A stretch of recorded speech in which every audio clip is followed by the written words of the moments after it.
As human beings, we spend a good amount of time trying to explain what happens in our lives. And if something conforms to this physical world that we live in, often that explanation is a lot easier, right? But there are many things that don't so easily conform to this world we live in, much harder to explain. For example, Dr. Lawrence Doyle, back when he was a teenager, was participating in a judo contest. And during the interactions, he broke his finger and broke it badly.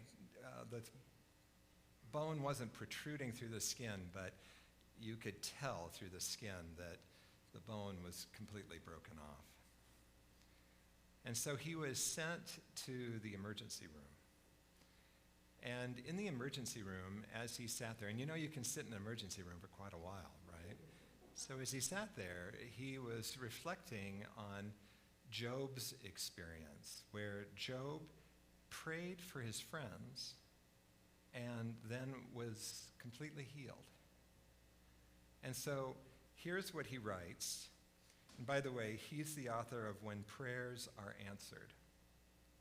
I began talking to and comforting all those people with me in the emergency room until I forgot about my hand. Then when I did look down again, the bone had gone back into place. When I got my x-ray, the technician said that the bone had been broken, set, and already healed already, and that I shouldn't have come into the emergency room at all. The evidence of the broken bone was so obvious that it made the healing extra special. Nobody could argue that it hadn't really been broken. So you can see, in our physical world where everything happens on a time continuum, right? How do you explain that? But what we find out is there are also what we call spiritual laws at play in the universe. One of them, for example, spiritually, as much as it's hard to understand from this realm, all time is right now. Everything that happened in the past, everything that will happen in the future is right here, right now. And as we come to open to these spiritual laws, we then get to begin to align with them, to work with them. And what we find is they're not in any way limited by the physical world, and they open us up to possibilities in our life, untold, unconceived possibility. And that's what we're going to play with in this year's fall program. If you're not aware of what we mean by fall program, twice a year now, we as a community study one body of work, and we come together and we explore that work in small groups in people's homes. We see this as being very powerful for our community for two reasons.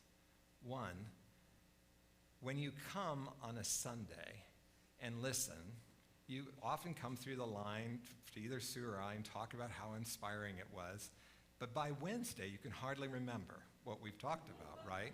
Because we're not engaged with it. Here, we're giving you a book to follow. We're talking about it on Sunday. And then you have an opportunity to break into small groups and explore the subject for yourself.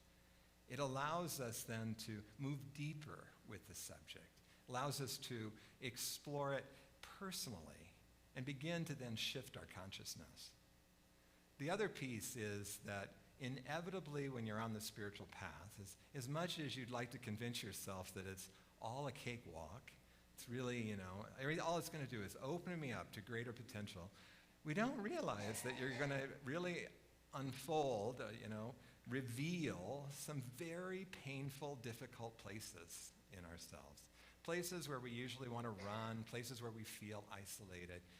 And by getting to know some people in the community a little bit better, by developing those close connections, we find that there's support there, and we find that there's a commonality of experience. You are not the only one that's been through what you're going through. There are still places available. When I started the first service, there were 6 groups that still had openings. So if you find yourself interested, remember the book, and we're working with The Gentle Art of Blessing this year. The book's in the bookstore. Look at the open groups. We'd love to have you participate with us. And this year we are working with The Gentle Art of Blessing. We're going to explore blessing,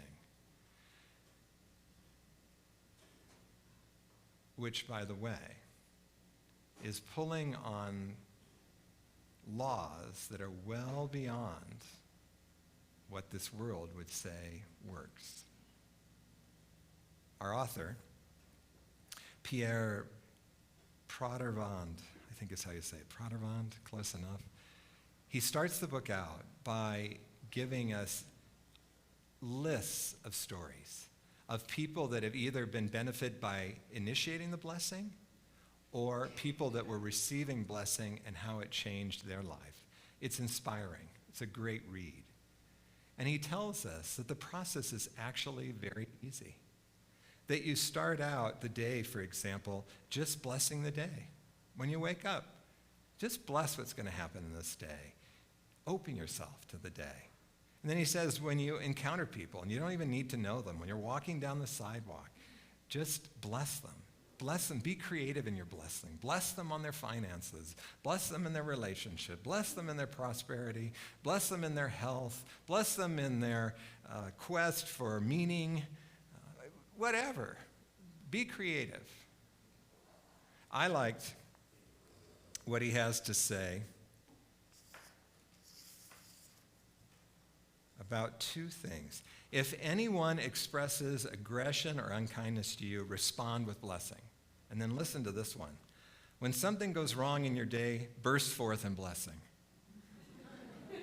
How many of you are used to bursting forth in blessing? We don't even get amens here in church.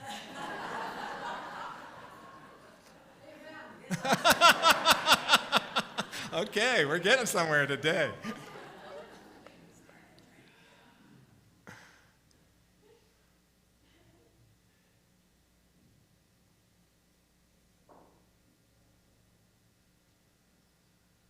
I have some experience with this, just a little bit. When I received my calling and was headed off to, or wanted to head off to Unity Ministerial School, we had to do several hours of prerequisite training to just have it under our belt, but also it gave them a chance to meet us and assess whether we were ministerial. I just barely snuck in, as you guys know. One of our instructors, though, in those preliminary classes, introduced us to the idea of blessing drivers of cars. And he particularly, I don't even know if it was a he or she, but I'll use he.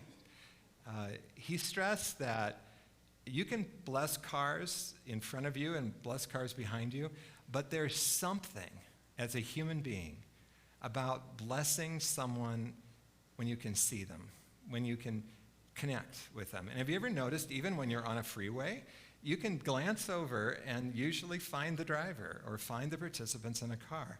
And all this person said was just bless them, bless you, or be creative again. And what was interesting, the longest stretch that I got to do it was my drive to and from work. And I would arrive at work and I would feel open, it'd be heartwarming, right? It was definitely something I experienced in my heart. And and then when I would come home at night, sometimes, a day can weigh kind of heavy on you. But after that activity, there would be a certain lightness in my heart. That sense of connection, that sense of warmth.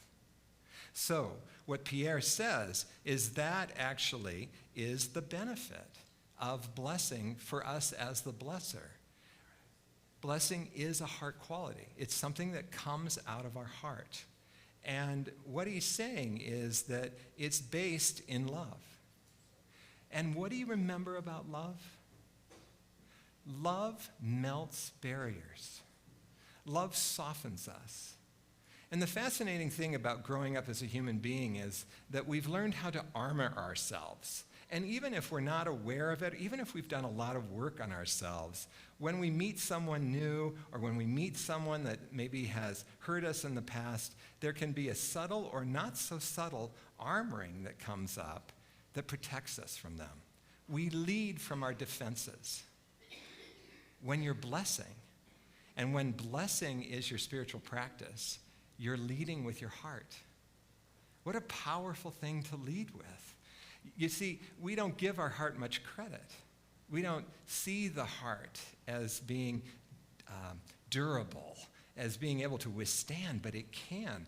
Because not only is love a heart quality, but strength is a heart quality. And almost all of the major qualities, except will, initiate from our heart. Will is a belly quality. And so we can lead with the heart. Now, I can say that from up here, but it's not so easy when we start. So what Pierre is saying is, so use blessing. Begin to bless. And he gives us a framework, an orientation from which to come at life from the blessing. And so I want to read that with you. This is the part, John, did it come up? No. Okay, I'm just going to read it to you. I sent it early this morning. To bless means to wish, unconditionally and from the deepest chamber of your heart, unrestricted good for others and events. It means to hallow, to hold in reverence, to hold with awe that which is always a gift from the Creator. He who is hallowed by your blessing is set aside, consecrated, holy, and whole. To bless is to invoke divine care upon, to speak or think gratefully of, to confer happiness upon, although we ourselves are never the bestower, but simply the joyful witness of life's abundance. You can feel the orientation of that, right? It is really expressing our love in an outward way towards someone else. But it really grabbed me when he said from the lowest chamber of your heart, that it really needs to be heartfelt.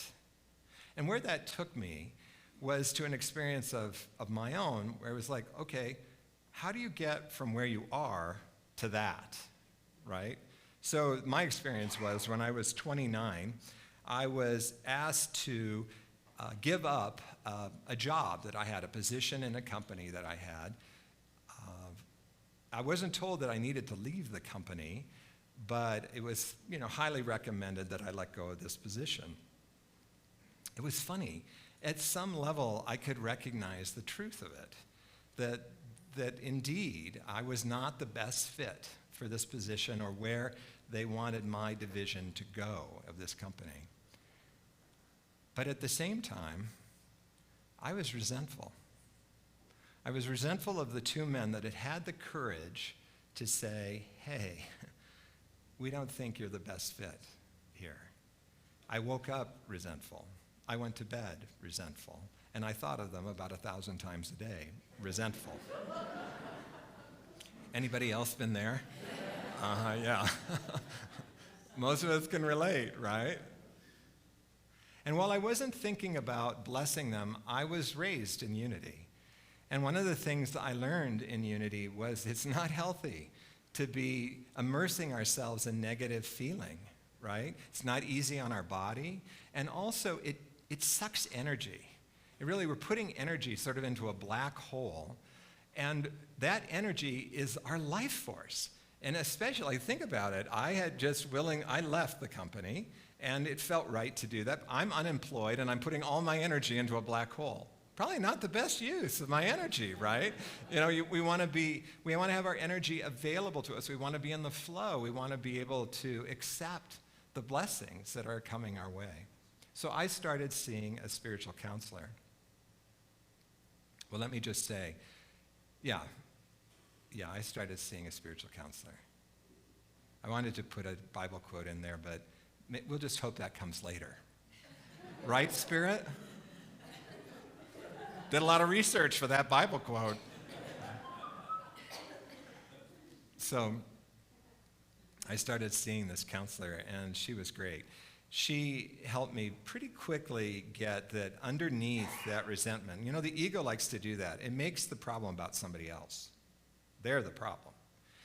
Pretty quickly, she had me feeling into the powerlessness that I was feeling. Like I had no control about what happened, and I poured my heart and my soul into that position. And then she worked with me to see that it really wasn't about these two men. I was really laying all my sense of powerlessness onto this situation. As a kid, I had plenty of opportunities to feel powerless, and those were all coming up. So I was having a pretty strong response.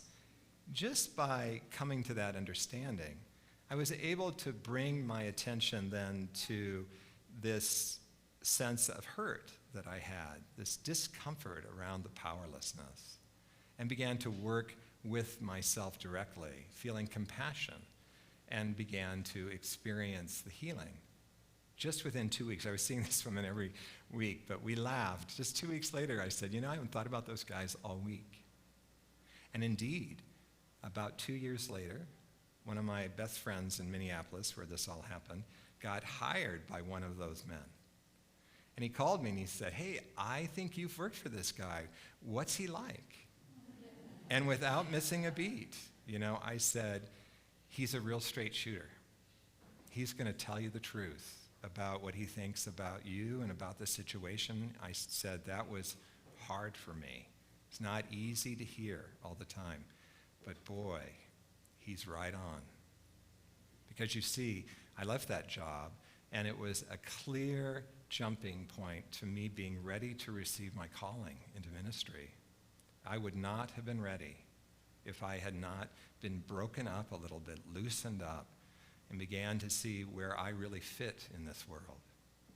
And so Pierre is right that everything that happens to our life is unfolding for a reason. Life is not accidental. Life's happening because God loves you, and God wants you to be free.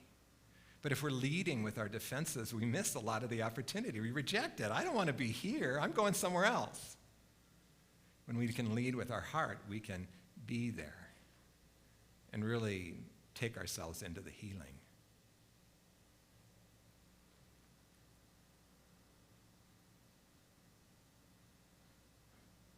I would not have been able to bless those guys if I had not done some work. And that's what I'm curious about in this book. He had a very similar experience to mine. And in the midst of his, Matthew 5:44 came to him. "Bless them that curse you. Bless them that curse you." And the way he describes it in the book is he just started blessing them like crazy. I'm curious, as I immerse myself in this, if that will change for me. I'm going to be working with a minister from Tempe, Arizona on this. Not really working with him. I'm going to use him as my muse. I received I was reading as a minister, I receive a certain amount of magazines and stuff about ministry. And I was reading in one of the magazines, not let's say an article of concern. It was not just reporting, but there was concern being expressed about a trend of churches being formed around hatred. And in the article, much to my surprise, this shows you the bubble I live in, there is a growing movement of churches that are completely founded around the hatred of gays and lesbians.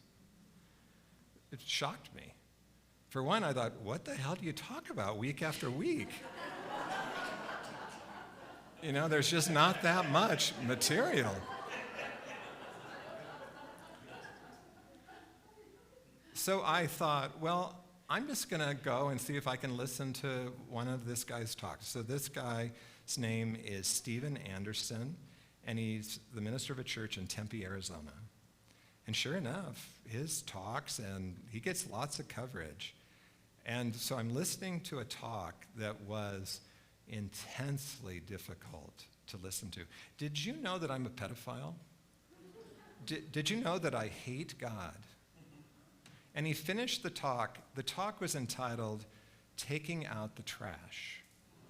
And he finished the talk by saying, as we are working to clean up our country and our land, as we are, all of us work to take the garbage out, it's time for us to take this garbage out. And while I cannot condone you taking this into your own hands, I think all gays, lesbians, transgendered, queer people should just put a gun to their head and relieve us of the burden. Unbelievable. So I'm thinking, I'm sitting, well, yeah, but I'm thinking, well, okay, I'm reading this book.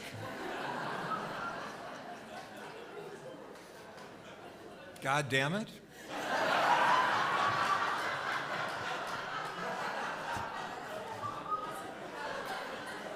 Yeah.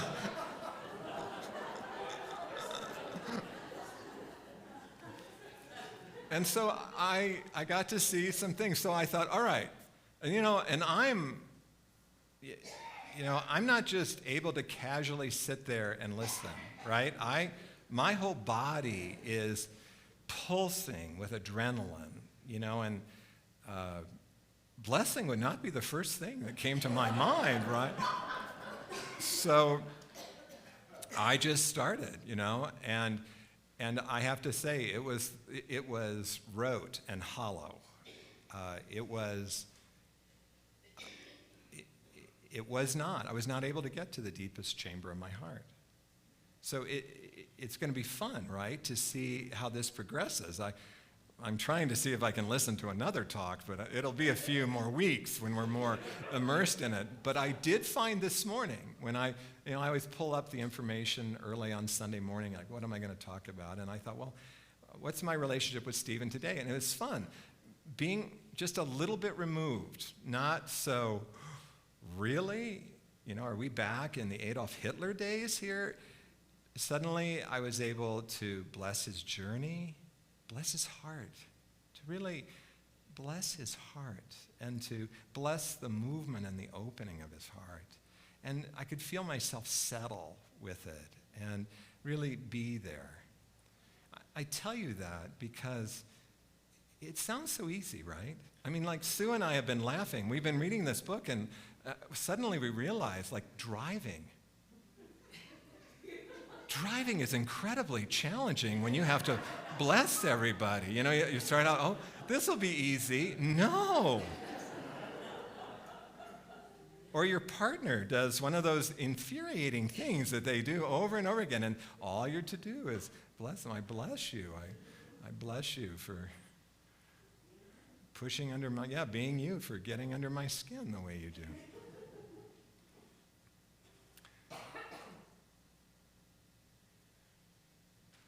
Does it work? So I've been reading this. Sue came to me just really not too long ago, a few months ago, right? And said, I think we should maybe try this book. I'm hearing good things about it. So I took it on a trip with me, reading it in the plane. I land at DIA. I'm walking through the airport. I'm blessing everybody. Don't know anybody, just, oh, bless you, bless your children, bless your lineage, bless your prosperity, And I make my way down to the lower level. If any of you have rode the light rail, made my way down to the light rail. I'm in a line. Sometimes you hit it in the day when you get to step right to the ticket thing and just go in, but sometimes you're in a line of 5 or 6. I'm in the smack dab in the middle of the line. I'm focused forward. I'm not making eye contact with anybody. And some guy comes right up to me and says, hey, I accidentally bought an all-day pass on the light rail. I've used my portion. Would you like it? I'm like shocked. I said, sure. And then, I look down at myself. I look at the rest of the crowd. Do I stand out as, am I particularly shabby today? I mean, what is it? Why wouldn't he go to the last person? Or why wouldn't he go to someone that made eye contact with him? Do you know what I mean? It's unexplainable. Except Pierre says, it's amazing what opens up when we lead from our heart, when we're just standing there, open-hearted, joyful. You know, when you lead from your heart, joy is also a big heart quality. I gave this talk, obviously, or some rendition of this talk to the first service. I never know what's going to come out of my mouth, really. And Kathy Apodaca came up to me, one of our members, and she said to me, boy, I've got a story similar. She goes, I have a dear friend that all of a sudden years ago stopped talking to me and would not communicate why, but cut off all communication. And she said, it took me a couple of years, and I suffered in it, she said. I couldn't help but feel like I had done something. You know, I was taking it personally. And then she goes, it dawned on me, maybe something she read, or maybe it just a maturing that happened to her. She goes, this really probably has little or nothing to do with me. And she was able to then begin to bless this gentleman almost immediately. Like within a week, she said, he called her up, apologized, and their relationship started right up as if nothing had ever happened. I mean, come on. She told me that she has now read this book twice, and she believes it's this kind of book that's going to change the world. We are part of that. And so recognize that you're a human being. And as a human being, we've all had stuff that's happened to us where we tend to lead with some kind of guarding. We're not aware of it often, hard to even feel it, until we take on a spiritual practice like blessing, where blessing opens the heart, warms our heart. And the heart naturally dissolves barriers so we can feel what the difference is as we extend that blessing to the impossible person. And to give yourself leeway, right? To understand that if something has happened that's really got your adrenaline going, really got you going, that might not be the place where your blessings are really going to be able to come from your heart. But keep playing with it. Keep practicing. Let's see what happens as a group. See if we can stand in that adrenaline and still feel our hearts and offering a blessing. It's going to be a powerful 7 weeks. And I'm glad you're here with us to participate.